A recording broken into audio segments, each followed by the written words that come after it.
Joto ke sagun nyinda aro mite na video alen time madin ko mende the biryani bon joma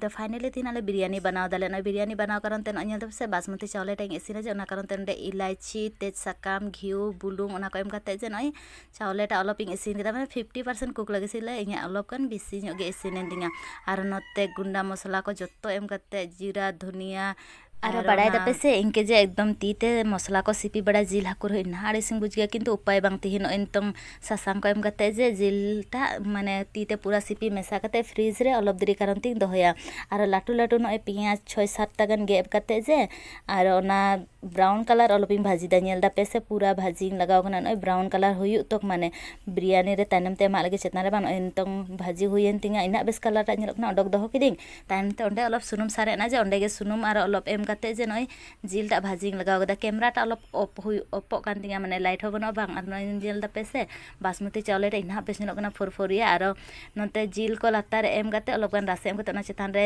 नय दाका टा एमा दा दाका टा M ताइनम ते आरो ब्राउन कलर जे पियाज को ना को चेतान रे एमा दा ताम ते आरो दाका एम बड़ा कते आरो ना चेतान रे नय जिल को आरो नय ब्राउन कलर पियाज को ओना को एमा दिं दाम तेन तंग हारु कते जे अलप दिरी आंगराते माने जे ना भापरिंग इसिना आरो इसिन ताइनम ते नेल से फाइनल लुक इना बेस नेल कना नेलते आरो नय नते मिट टुकरा पियाज हता हिना नेमो हता हिना नते पापड़ हता हिना आरो लेरन कुइ के जम लगी नते एम गा कुइ नेल पे से पूरा जम को लगाव कना आलरेनटा मेन दे जे तिन इना सिबिल कना मेनते इन नो सेकेंड टाइम बनाव करिन लाहारे बनाल दिन इना सिबिल बांग होइलना तो जखन जाहे जम हर को मेन गे सिबिल बुजुग ना मेनते तखन मेहनत ता ना एकदम माने